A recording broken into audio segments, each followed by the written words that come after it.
Today on the Rob Dibble Show, the Judge is at it again. High fly ball, deep left field. Poet back. He's on the track. He's at the wall. He leaps. See ya. A home run for Judge. Another one. He's done it again. 8-2. Got that feeling. And now, here's Rob Dibble. I was going to go to bed right before he had that bat. I don't know what it was that told me, just stay up another minute to see Judge's at bat, and then he wails that home run. Those ABs are worth the price of admission. They are. Worth staying up a little extra late. The West Coast games suck. They got to start those earlier for us here on the East Coast. I know I'm complaining, but nobody cares. No, I'm with you. You miss a lot. You really do. The Dodgers have been playing much better. You see the San Diego Padres have been struggling, but some of the teams like the Arizona Diamondbacks, we miss them. They've been playing great baseball through the first 55 games. But Judge and the West Coast swing, you're going to miss a lot. And that guy has been amazing. Breaking down his statistics, I mean, he did miss the 10 games on the IL. So even though the team has played 57 games, he's only played in 46 of them. So 18 home runs now for him. Last year, he had 62 home runs in 157 games, so he needs 44 more to tie. He's only got 105 games to do that. He'd have to hit a home run every 2.3 games to catch himself from last season. Now, it's doable, but, I'm with you. I wonder when teams are going to stop pitching to this dude. Yeah. Because that was a fastball in. Challenging him is stupid right now because he's so quick to the ball. Nobody tries to get him with soft stuff away. They keep trying to power him in. But that was 2 years ago. 2 years ago, he struggled with fastballs above his hands. He's not struggling with that pitch anymore. So pitchers haven't adjusted. They're still pitching to him. And if you pitch anywhere close to the zone, he's going to crush it. I'm not shocked because I love this guy as an athlete. I think he's a gamer no matter what situation he's in. Last year he was in the situation where he was trying to prove himself and he bet on himself to get paid a monster contract. He's got the monster contract now, and he's playing like he did in the middle of that year last year where he's robbing home runs as much as he's such a threat at the plate. Where, man, I just intentionally walk him. Just keep going. You got nobody on the bases, intentionally walk him. I love it when this guy in particular is locked in. He's just a monster playing baseball. He is a football player playing baseball. And when he touches it, it is a shocking sight to see. And I love the all-rise calls, and I just love this guy. I was arguing with you before the show started. I think him and Pete Alonso are going to come down in the summer and having a battle in New York as far as being Bash Brothers. But you say Judge is nowhere. Listen, Judge is such a superior player to Alonso. Alonso's hitting 238. He hit 218 in May. Yeah. This dude, Judge, he's hitting 300. He's got 400 on base percentage. He's very particular. Plays a great field. Nearly a 700 slug. He's a way better slugger than Alonso. Alonso is few and far in between. The swinging and missing and stuff. Plus the Mets are not playing well. That's another struggle for them. They're a 500 team. They're not playing well. And the Yankees are playing much better. And it's because of Judge and the protection in the lineup. But you nailed it. I mean, Alonso's got tons of protection in his lineup. He's got all-stars all over the place. And guys struggle. Marte is having an awful year. He's got one home run. I'm watching that game last night going, you guys are stealing your paychecks, man. Stealing. You absolutely are payroll bandits right now. But there was no Rizzo in the lineup last night. He's having an all-star year. Honestly, when I looked at first baseman in baseball, he's one of the best. So, Rizzo is continuing to do him. You had Willie Calhoun, this short, pudgy dude with no pop. He is the protection last night. He actually hit 250, 2 for 5 last night. Lately but LeMahieu is still struggling. Connor Falefa is no protection. Torres is having a very good year for second baseman. Actually, he should be on the short list for All-Stars in the second base on the season as All-Star balloting just started today. The first phase that they're calling it. But for me, what Judge does hitting in the two-hole against, pitching that can pitch around him all day and not get burned in this lineup, it's sad that this guy doesn't get more protection in his lineup. But you get so many injuries now with Bader going down. no Donaldson, no Stanton, nobody really to protect him. What he's doing is even magnified to me because he really has no protection around him. Yeah, help is coming, though. I'm glad you mentioned Glaber. He's on a 10-game hitting streak as much as everybody marvels at the home runs in this kid. I just love him putting the bat to the ball, eliminating those strikeouts. He was 2 for 5 last night. Needs to continue to get his average up, but with him leading off and getting on base, there's a threat right there for a pitcher not to make any mistakes against Aaron Judge. With the help coming, John Ashmead came in earlier today and was telling me that there's a chance Giancarlo Stanton may be working out with the Trenton Thunder here in Hartford against the Yard Goats. So, twofold. Hopefully, Giancarlo gets back to the lineup with the New York Yankees. But, man, it'd be pretty cool to see him in Hartford for a couple of days, maybe 3, maybe a whole week. And then you mentioned Rizzo. I agree. Rizzo's left-handed bat, huge in this lineup. I think the most underrated cog in the Yankees machine in the last couple of years since they got him. Just the lineup, what he is, his bat, his left-handed bat, him being a slugger, that is what it is. But also the joy he brings in the lineup and playing baseball, I think it's a happier Yankees bunch when he's on the team. But you're right, man. With what he's doing without those cats right now, you got Willie Calhoun behind him, DJ LeMahieu. This guy's hitting over 300. He's working on another MVP. Shohei had a bomb last night, though, as well. And we'll see if he's got anything to say about that race. But there's a couple of teams, man, that are letting it slip. You got your Red Sox losing to the Reds. Reds won 4 in a row. They're not awful. They almost gave hot. it back in the 9th inning. They gave up 5 in the bottom of the 9th. But the Red Sox made all kinds of errors in the field. And the base running blunder when I was watching the game was Yoshida forgetting how many outs there was. There's only 1 out. He takes off thinking there's 2 outs on the swing. Oh, no. And he gets doubled up at second base. And that was a costly run because they ended up losing 9-8. So when you think about it, you got to think about the entire game and different defining moments. And that was certainly one of those moments where you're like, man, we could have had that back.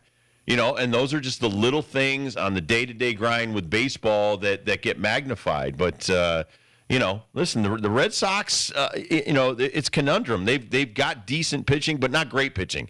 They've got decent offense, but not great offense. And when you're in the division where you're sharing the basement with the Toronto Blue Jays, the Baltimore Orioles, some of these guys are having all-star monster years. The Yankees are having another successful year. And then you look at Tampa Bay, who has actually dropped a couple games here in the last couple of days. They're leading everything because their pitching is so strong. Right.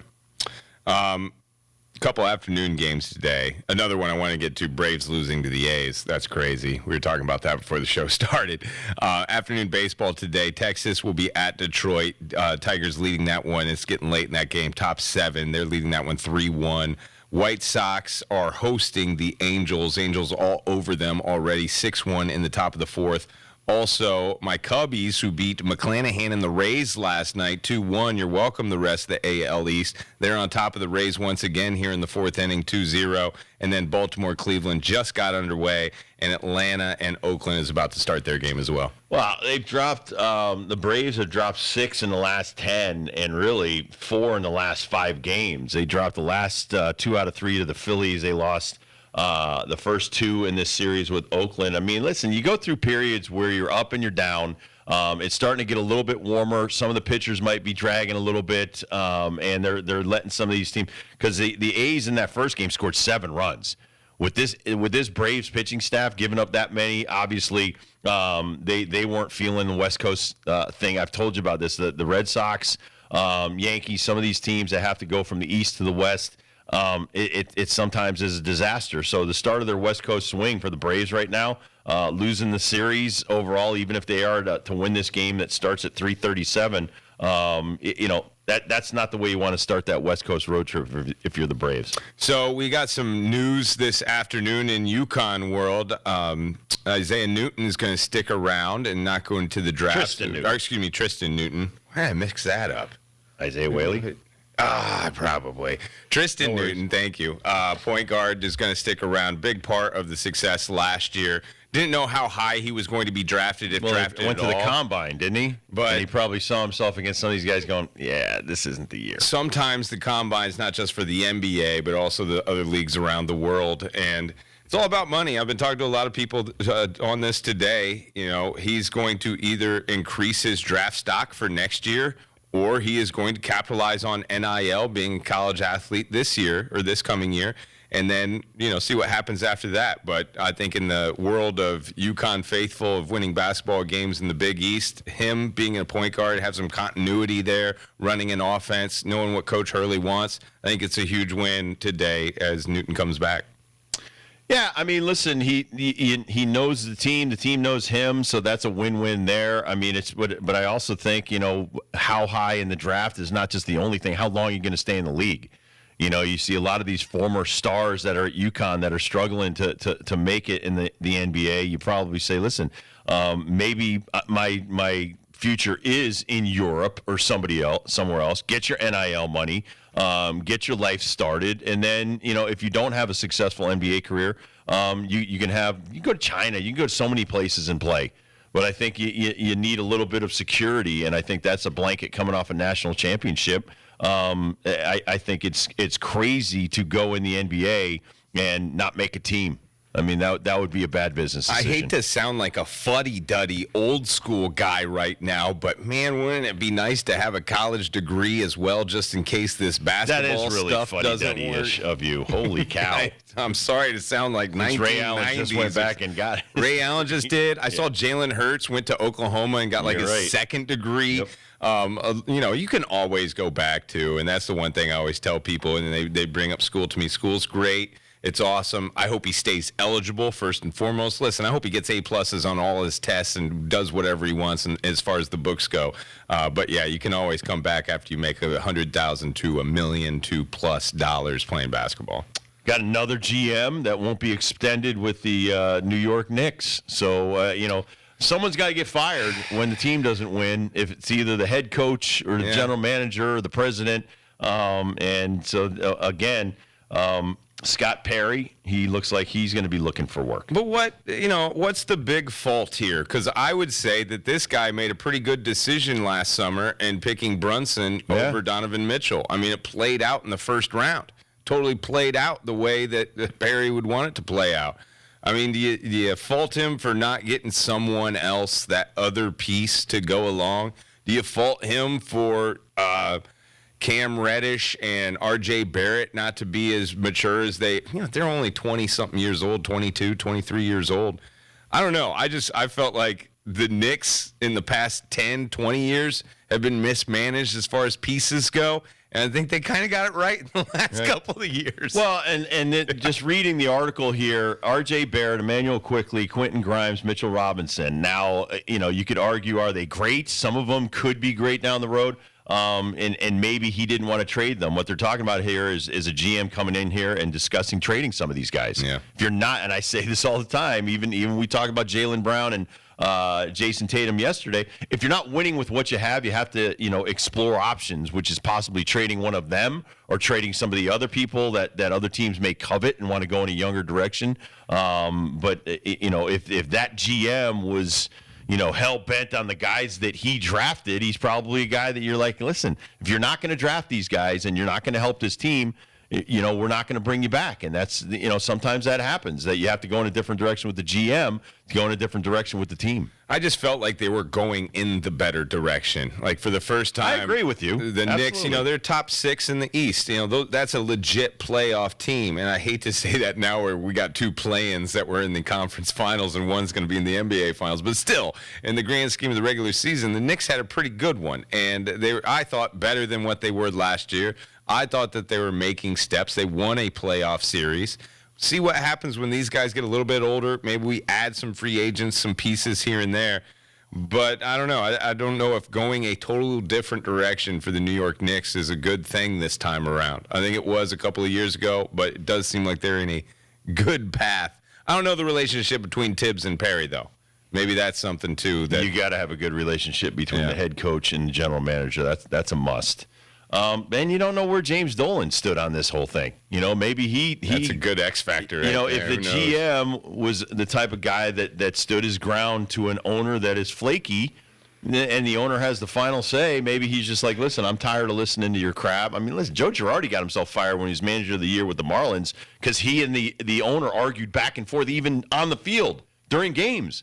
So it's like you got to watch out. I mean, occasionally when you overstep your level of employment, sometimes it could bite you. So I'm not privy to that, but I mean, maybe sitting in the closed door, final meeting of the season with everybody, something went wrong. Maybe he said the wrong thing and it upset somebody. As far as talent evaluation goes, and again, I don't know if it's Perry or if it's the scouting department or if it's Thibodeau. I think they've nailed a couple of good ones lately. I think the Quigley pick has been great. I think R.J. Barrett needs to even explode more than what he already has. I thought, and remembering that draft, didn't go Zion, Ja, R.J. So, you didn't get Zion. You didn't Zion's get Ja. been a bust. Right. That would have been a bust if you did get him. Ja's So, kind of been a bust this offseason with some of the personal things. But it is interesting, the timing of Bob Myers stepping down with Golden State. He's going to have a lot of places, suitors. And all of a sudden, hey, listen, we're over here. We've got an opening. Could we interest you in maybe coming to New York? now this comes into your whole ownership conversation. Yep. Does the Golden State Warriors ownership want to pay this $500 million tab that they got on the books for next year with all these dudes that this guy set up with the contracts? Is there something with Dolan mad about maybe the amount of money that was given one way or another, especially Jalen Brunson's way? I don't know. These are all speculation, backdoor conversations, but it is a part of the relationship of a general manager with the team. No, it's all in the inner workings. I mean, listen, being here long enough, I've been here 9 years now and been through a bunch of GMs with the Jets. And one of the guys that was brought in from the Seahawks years ago was because he was such a capologist, and he was a great bean counter. Right. Wasn't a great evaluator. But the Jets had all kinds of problems with their cap space. They were like, well, we're going to bring this guy in. Well, that failed miserably. Then you bring in another guy who's an evaluator. So you just sometimes you're robbing Peter to pay Paul in talent level, and whether or not this guy is some kind of economics genius or is this guy an evaluator. So I mean, you kind of need a little bit of both in the NBA and the NFL. 100%. I think in all things. I'm thinking of your Boston Red Sox when you're telling me this story. And Chaim Bloom. Well, Dave Dombrowski doesn't want to trade dudes and stuff like that, so we're going to bring you in to do the job. And it's almost like, what do you want? Do you want to pay for something that you're going to need? You might be able to cut some corners here and there and still get it, but you're going to have to pay a big chunk. Or do you want to go bare bones and try to make it happen with nothing? It depends on your ownership, depends on what you want, depends on where your franchise is at that point. All right, so I'll tell you a quick story just from my knowledge of the Reds. And when Bob Quinn, we win the World Series, and you got Jim Bowden is your assistant general manager. Okay. Well, he's going behind Bob and telling Marge all this different stuff that he says he can do better than Bob Quinn. And it was financial stuff. Yeah. Well, I'm not going to get into the X's and O's of it, but getting her to believe that he could save her a few dollars, she ended up getting rid of Bob Quinn and bringing him in. So, I mean, and you don't know what the assistant GMs or other people in management that are trying to get at Scott Perry's job, are saying to James Dolan. And if they have his ear, it's curtains for you. And listen, I've seen it firsthand because I was there when it happened. I was like, how the hell does a guy go from winning the World Series a couple years later out of a job? And then you come to find out 10 years after that, well, this is what this guy was saying about that guy. And it happens all the time. Happened with Willie Randolph as far as managing the Mets. And you're talking about owners who love to pinch some pennies. Oh, absolutely, And we're talking about the Knicks right now, and that makes a lot of sense. Yeah. No, listen, when greed is involved or the fact that you sell yourself well, some people are better interviewers. We talk about Eric Bieniemy. Yeah. But then there's other guys, they go in there and, man, they can wow the crap out of you, but they suck as a head coach. Right. So it's, a lot of these owners are not as smart as they appear to be when it comes to sports-related stuff. Listen, I was in Washington, lost the job there, had nothing to do with, it was more my mouth than anything, but the conversations I was privy to blew my mind of how little the ownership knew about running a baseball franchise. They were great at real estate and developing real estate and things like that, but when it came to baseball, it was just basically a toy for the kid. And so that's the reality of what you're dealing with in all of these sports, whether it's the NFL, whether it's NBA. And so James Dolan, when he's not, we joke about him playing in a band and stuff. We don't know where his head's at. Right. We know how he made his money through all the cable deals and all the other stuff. But, once they get in that position, who knows how they flake? Who knows if they have, alcohol, drug problems, things like that. We don't know that. But then all of a sudden, one day you wake up, the guy says the wrong thing. Maybe he says something about your wife's shoes. You're fired. I mean, it happens all the time. Happened to Ed Ogeron. He makes a comment about, an executive's wife. He gets gone. I mean, it happens. It's the reality. The news doesn't always report on it, but that's the reality, especially close to home, that I agree with you. The Knicks are going in the right direction. Knicks have a good team. They're well coached. They play defense. And now you're going to get rid of the guy who put a lot of that together? It doesn't make sense to me unless you could bring in someone that's better. Yeah, we'll see. It's a results-based biz, so we'll see next year and what they do in the offseason if that makes any kind of improvement. All right, Dom Amore is next from the Hartford Courant. We'll talk about UConn baseball, but more importantly, UConn basketball went to the White House. I'm wondering if Dom Amore went with them. We'll talk to Dom Amore. He wrote a lot about their trip to the White House next on the Rob Dibble Show with Ben Darnell.